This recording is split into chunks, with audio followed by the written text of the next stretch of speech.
দুজাহানের সরদার রহমাতুল্লিল আলামিন রাস্তা দিয়ে হাঁটে মক্কা বিজয়ের সময় হঠাৎ করে তাকায় দেখে একজন বৃদ্ধা মহিলা রাস্তা দিয়া যায়।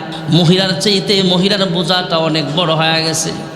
আল্লাহর হাবিবকে সেই মহিলা চিনতে পারে নাই। দুজাহানের সরদার ডাক দিয়া জিজ্ঞেস করে, হ্যাঁ মা, তোমার যে বোঝা দেখা যায়, তোমার যে গাঁটটি দেখা যায়, এই গাঁটরি তুমি তো বহন করা সম্ভব হবে না। মহিলা ডাক দেয়া কয়, হ্যাঁ নওজোয়ান যুবক, আমার বংশের লোকেরা আমাকে একা রাইখা চলে গেছে। দুজাহানের সর্দার এখনো পরিচয় দেয় না, ডাক দিয়া জানতে চায় কি হয়েছে, তোমাকে একা রাইখা কেন চলে গেছে? কয়, তুমি কি এখনো জানো না মদিনা থেকে আব্দুল্লাহর পরা মুহাম্মদ 10,000 সেনাবাহিনী নিয়ে মক্কায় প্রবেশ করেছে। যারে পায় তারে দুনিয়া থেকে সরায়া দেয়।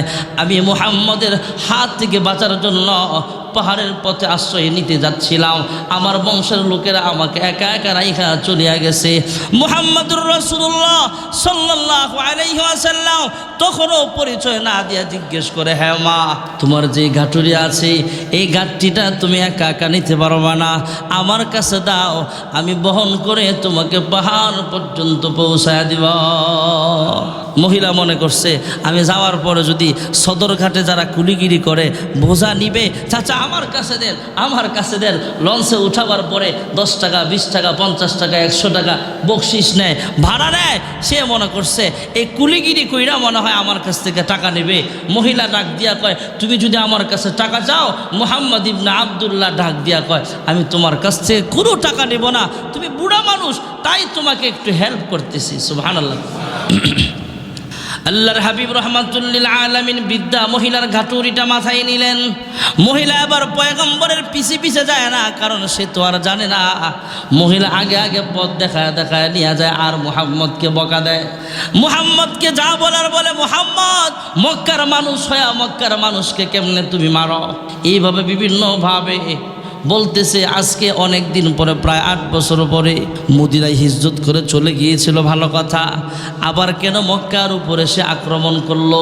বিভিন্ন কথাবার্তা মহিলা মানুষ তো চিল্লা পাল্লা করে বলতেছে।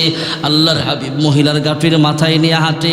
মহিলা পয়গম্বরকে বলতেছে, কিন্তু পয়গম্বরকে চিনে না।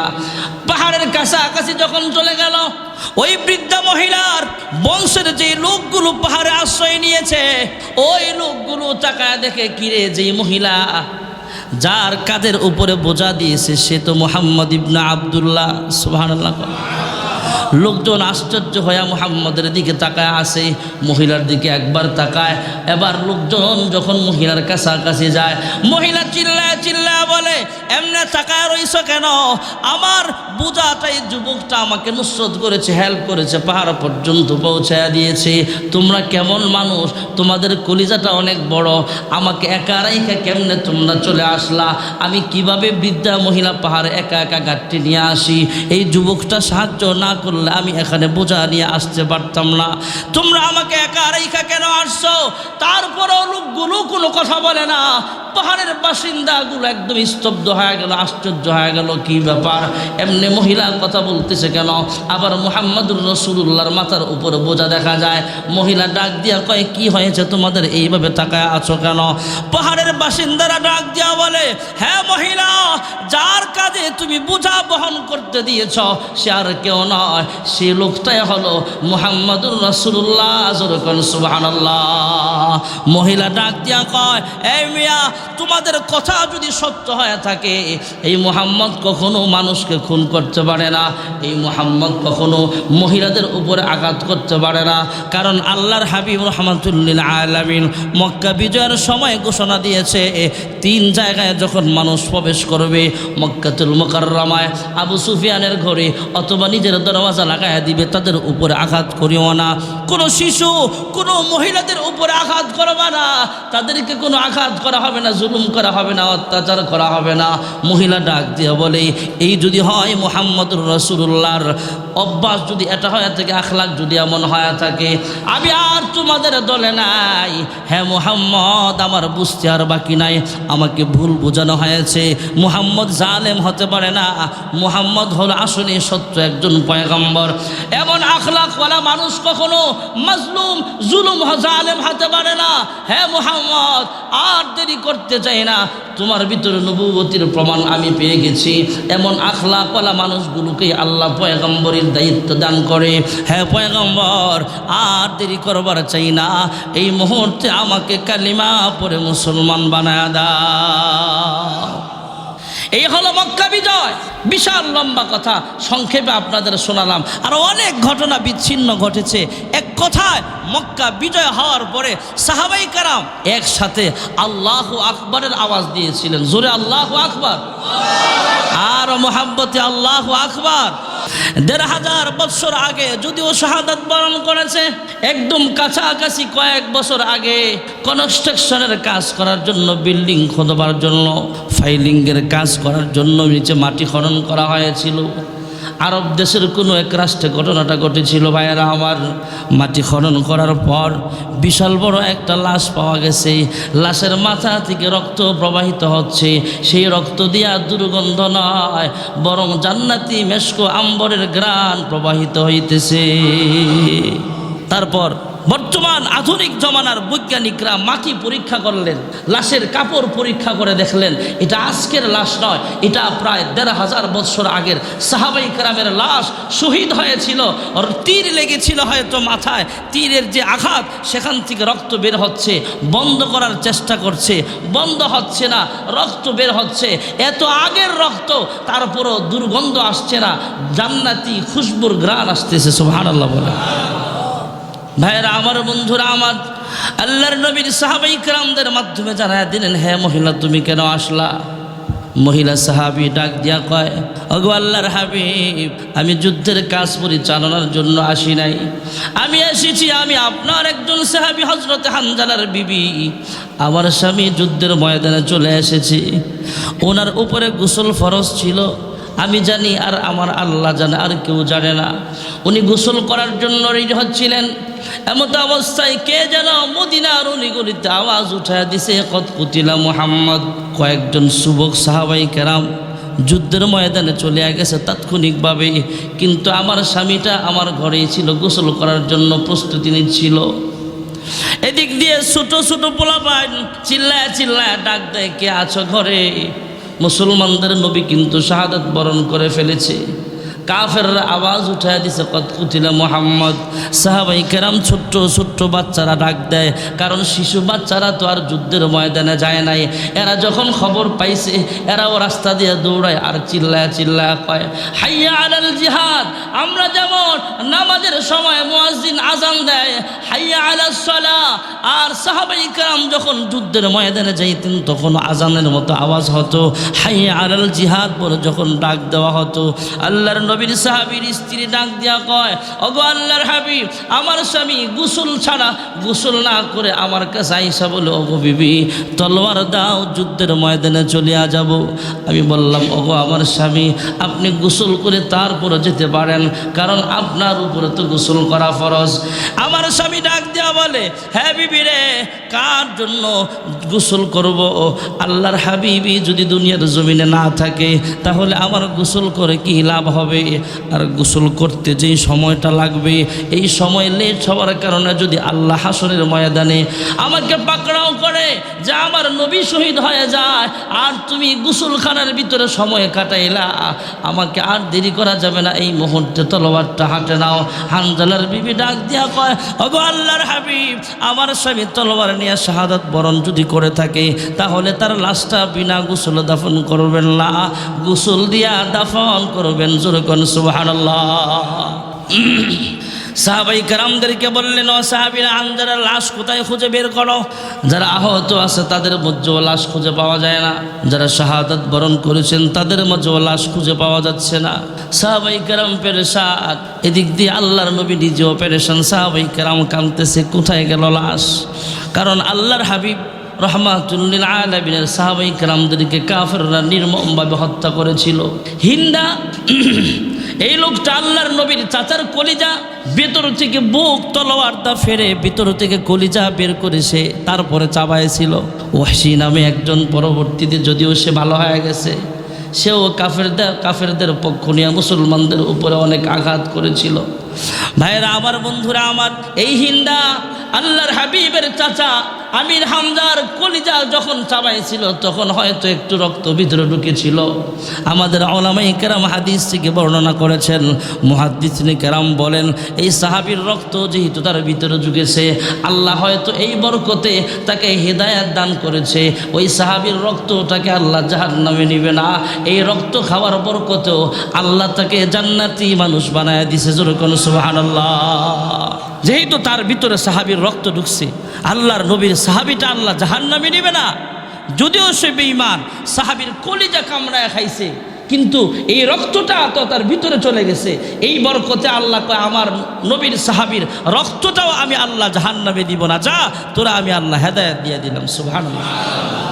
কত বড় দুশ্মনকে আল্লাহ হেদায়েত দিয়ে দিয়েছে। ওয়াহশী মক্কা বিজয়ের পর আইসা সাহাবায়ে কেরামদের পরামর্শে আইসা কয়, ইয়া রাসূলুল্লাহ, আমি আপনার কাছে ক্ষমা চাইতে আসছি আর মুসলমান হইতে আসছি। সুবহানাল্লাহ। আল্লাহর নবী শুধু এতটুকু বলছিলেন, কয়েকজনের নাম ধরে তোমরা মুসলমান হইছো, মাফ করে দিলাম, ঠিক আছে, তবে তোমরা আমার সামনে আইসো না, একটু আড়ালে আড়ালে থাইকো, কারণ তোমাদের চেহারার দিকে তাকাইলে আমার চাচার কথা মনে হয়ে যায়। ওহশী আয়েশা তো এই কথাও বলছে, ইয়া রাসূলুল্লাহ, আমার যে আল্লাহ মাফ করছে এটা আল্লাহর পক্ষ থেকে আমাকে জানাতে হবে। তখন আল্লাহর পক্ষ থেকে আয়াত নাজিল করে জানাইছিল, হ্যাঁ তুমি মুসলমান হয়ে গেলে তোমার পিছনের সব গুনাহ আল্লাহ মাফ করে দিয়েছে। ভাইরা আমার, বন্ধুরা আমার, সাহাবীর স্ত্রী হানজালা রাদিয়াল্লাহু তাআলা আনহুর বিবি যখন আল্লাহর নবীর সাহাবায়ে কেরামদের মাধ্যমে আল্লাহর হাবিবের কাছে সংবাদগুলো জানালেন, আল্লাহর হাবিব সাহাবায়ে কেরামদের বললেন, দেখো কোথায় লাশ খুঁজে পাওয়া যায়। যারা মৃত বরণ করেছে তথা যারা শহীদ হয়েছে তাদের মাঝেও খুঁজে পাওয়া যায় না। যারা আহত অবস্থায় আছে, শহীদ হয় নাই, এদের মাঝেও তা হানজালার দেহটা কোথাও খুঁজে পাওয়া যায় না। সাহাবায়ে কেরাম পেরেশান, আল্লাহর হাবিব নিজেও পেরেশান। এমনই মুহূর্তে মহান আল্লাহ রাব্বুল আলামিন জিবরাইল আমিনকে পাঠায়া দিলেন। জিবরাইল আইসা জানায়া দিলেন, ইয়া রাসূলুল্লাহ, ইয়া হাবিবাল্লাহ, হানজালার জন্য আপনার পেরেশানি হতে হবে না, কারণ হানজালার গোসল ফরজ। হানজালার বিবি জানে আর আমার আল্লাহ জানেনি। যখন কে জানে? ইয়া রাসূলুল্লাহ, ইয়া হাবিবাল্লাহ, আপনি না জানলেও আমার মালিক জানে। মহান আল্লাহ রাব্বুল আলামিন এই হানজালার শাহাদাতটা কবুল করে নিয়েছেন এমনভাবে সে গোসল না করে যুদ্ধের ময়দানে ঝাঁপিয়ে পড়েছেন। ওগো আল্লাহর হাবিব, দুনিয়ার সাধারণ পানি দিয়া তার গোসল দেওয়া হবে এটা আল্লাহ পছন্দ করে নাই। মহান আল্লাহর হুকুমে আকাশের কোটি কোটি রহমতের ফেরেশতারা জান্নাতি পানি দিয়া হানজালার গোসল করাইতেছে। জুরকুন সুবহানাল্লাহ। আল্লাহর হাবিব বারবার বলছেন, হ্যাঁ উসমান ইবনে তালহা, চাবিটা দাও, আমি একটু আল্লাহর কুদরতি পায়ে সাজদা দিতে যাই কাবার ভিতরে বইসা বইসা। কিন্তু উসমান ইবনে তালহা ডাক দিয়া কয়, তোমাকে চাবি দেওয়া যাবে না। আরবের বড় বড় নেতারা তোমার বিরুদ্ধে চলে গেছে, আবু জাহেল, উতবা, শাইবা সবাই তোমার বিরুদ্ধে আছে। রাহমাতুল লিল আলামিন ডাক দিয়া কয়, হ্যাঁ উসমান ইবনে তালহা, যদি একদিন আল্লাহর সাহায্য আসে, আল্লাহ যদি আমাকে মক্কা বিজয় করে, সেদিন দেখবা চাবি আর তোমার হাতে রাখতে পারবা না। আজকে তো চাবি দিলা না, একদিন সময় আসবে আমার হাতে মক্কার চাবি আল্লাহ পৌঁছায়া দিবে। জোরে কোন সুবহানাল্লাহ। যে লোকটা আল্লাহর হাবিবকে চাবি দেয় নাই, এই লোকটার কলিজায় পানি নাই, তার মাথা পাগলের মতো সে আবার দৌড়ায়। কেউ কেউ বলেন পালাবার মতো জায়গা খুঁজে পায় নাই।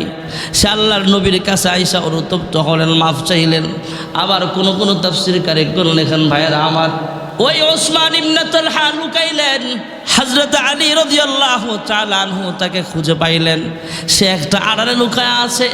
হযরত আলী ডাক দিয়া কয়, হ্যাঁ ওসমান ইবনে তালহা, তুমি গর্ত থেকে বের হও, আড়াল থেকে বের হও, আল্লাহর হাবিবের দরবারে চলো। ওসমান ইবনে তালহা বের হয় না। আলী ডাক দিয়া কয়, হ্যাঁ ওসমান ইবনে তালহা, শুধু আল্লাহর হাবিব বলেছেন তোমার সাথে যদি আমি কোনো রকম খারাপ আচরণ না করি, তাই তোমার সাথে খারাপ আচরণ করব না। আর যদি তুমি নিজের ইচ্ছায় গর্ত থেকে বের না হও, আড়াল থেকে বের না হও, তাহলে আল্লাহর নবী যেহেতু আমাকে বলেছেন তোমাকে নিয়ে যাওয়ার জন্য, আমার একটা হাতই কিন্তু তোমাকে নেবার জন্য যথেষ্ট। জোরে কোন সুবহানাল্লাহ। তুমি তো আমার ভালো করে চিনো, আমার নাম হলো আসাদুল্লাহিল গালিব। আলী, এক যুদ্ধে একাধিক তলোয়ার আমি ভেঙেছি, তারপরেও পিছপা হয়নি। তলোয়ার ভেঙে গেছে, আরেক তলোয়ার নিয়েছি, আমার তো তুমি চিনো ভালো করে। হ্যাঁ ওসমান ইবনে তালহা, বের হও, নচেত আমার দুহাত লাগবে না, তোমারে ধরার জন্য আমার একটা হাতই যথেষ্ট, এমনি আলগায় লয়ে যামুগা। সুবহানাল্লাহ। আমরা কই না আইবি না ধরমু, তখন শক্তিশালী মানুষ হলে এভাবে কালার ধরে আলগায় লয়ে যায়। ডাক দিয়া কয় তালহা, ওসমান ইবনে তালহা বের হও জলদি। যখন ওসমানের আলীর হুঙ্কার শুনছে তখন সে বের হয়ে আসছে। জোরে কোন সুবহানাল্লাহ। আল্লাহর হাবিবের সামনে আয়েশা সে অনুতপ্ত হয়ে গেল, ভয়ে কাঁপতেছে, থরথর করে কাঁপতেছে। আল্লাহর হাবিব বলেন চাবিটা দাও। আল্লাহর হাবিব চাবিটা হাতে নিলেন। ওসমান ইবনে তালহা কাঁপতেছে, ভয়ে প্রকম্পিত, কলিজায় পানি নাই। আল্লাহর হাবিব এক পর্যায়ে ডাক দিলেন, কাবা শরীফ খুললেন, সেখানে সাহাবায়ে কেরাম আমল করবে, আল্লাহর হাবিব আমল করবে। আবু সুফিয়ান সহ আলী, ওসমান সব সাহাবায়ে কেরাম সামনে আসলেন। সবার আশা, যেহেতু আল্লাহর হাবিবের হাতে এখন কাবার চাবি আছে, হয়তো আমার কাছে এই দায়িত্বটা দিবে। সবার একটা আশা ভরসা, কিন্তু আল্লাহর হাবিব কোন সাহাবীর হাতে চাবি দেয় নাই। ওসমান ইবনে তালহাকে ডাক দিয়া কয়, হ্যাঁ ওসমান ইবনে তালহা, তুমি আমার থেকে চাবিটা নাও। সুবহানাল্লাহ। আল্লাহর হাবিব যখন বললেন চাবিটা ওসমান ইবনে তালহাকে দেওয়া হবে, ওসমান ইবনে তালহা আরো ভয় পেয়ে গেলেন যে আমি যদি চাবি আনতে যাই আর এই মুহূর্তে মনে হয় কৌশল অবলম্বন করে অন্য সাহাবী আমাকে আইসা যদি দেহ থেকে গর্দানটা আলাদা করে দেয়, আমি কি করব? চাবি নেয় না।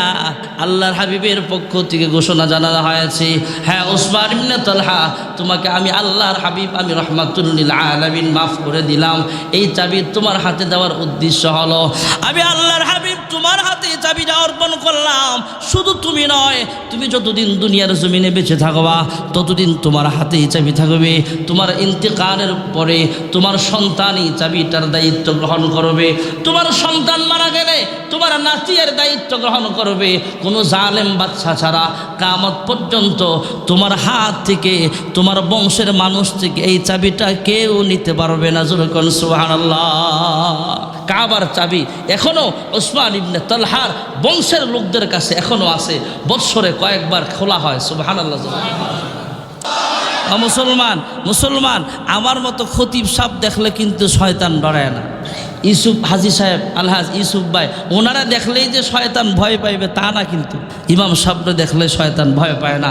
কিন্তু কোথাও যদি ইমানই বলে বলিয়ান হয়ে কোনো মুসলমান আল্লাহু আকবরের আওয়াজ দেয়, তখন শয়তান আর শয়তানের ও কলিজায়, শয়তানের অনুসারীদের কলিজায় ভূমিকম্প শুরু হয়। ঠিক না বেঠিক? জোরে বলে। এই জন্য মুসলমান জোরে আল্লাহু আকবার। মাশাআল্লাহ। ভাইয়েরা আমার, বন্ধুরা আমার, সাহাবায়ে কেরাম নামাজ পড়েছেন, আল্লাহর তাসবিহ পড়েছেন, আল্লাহর কাছে তওবা করেছেন। ইন্নাহু কানা তাওয়াবা। ভাইয়েরা আমার, বন্ধুরা আমার, এই সূরাটা তো সবাই জানি। বিজয়ের মাসে, বিজয়ের দিনে আল্লাহ আমাদেরকে শিখাইছেন, ইজা জাআ নাসরুল্লাহি ওয়াল ফাতহ ওয়া রাআইতান নাসা ইয়াদখুলুনা ফি দীনিল্লাহি আফওয়াজা ফাসাব্বিহ বিহামদি রব্বিকা ওয়াস্তাগফির। আল্লাহর হামদ, আল্লাহর তাসবিহ পড়ো এবং আল্লাহর কাছে ইস্তিগফার পড়ো। কারণ মুসলমানের বিজয় সৈনিকের বলে না, মুসলমানের বিজয় শরীরের বলে নয়, মুসলমানের বিজয় অস্ত্রের বলে নয়, মুসলমানের বিজয় দান করেন কে? এজন্য মুসলমান বিজয়ের দিনের আমল আল্লাহর প্রশংসা করা, জিকির আসকার করা, ইস্তিগফার পড়া, এগুলা হলো বিজয় দিবসের আমল। এছাড়া যে আমলগুলো মানুষ করে, শহীদ মিনারে খালি পায়ে যায় ফুল দেওয়া, গান বাদ্য করা, নাচানাচি করা, এটা মুসলমানের বিজয় দিবসের আমল নয়। এগুলা ইহুদি খ্রিস্টান বেঈমানদের আমদানি। আল্লাহ তাআলা মুসলমানদেরকে যেভাবে বিজয় দিবসের আমল করার কথা আল্লাহ কোরআনে বলেছেন, সাহাবায়ে কেরাম যেভাবে বিজয়ের দিন আমল করেছেন ফতহে মক্কার পরে, আমরাও যেন সেভাবে বিজয় দিবসে, স্বাধীনতা দিবসে আল্লাহর প্রশংসা, আল্লাহর গুণগান এবং ইস্তিগফার বেশি বেশি পড়তে পারি। আল্লাহ তৌফিক দান করুন। সকলে বলে আমিন। ওয়া আখিরু দাওয়ানা আনিল হামদুলিল্লাহি।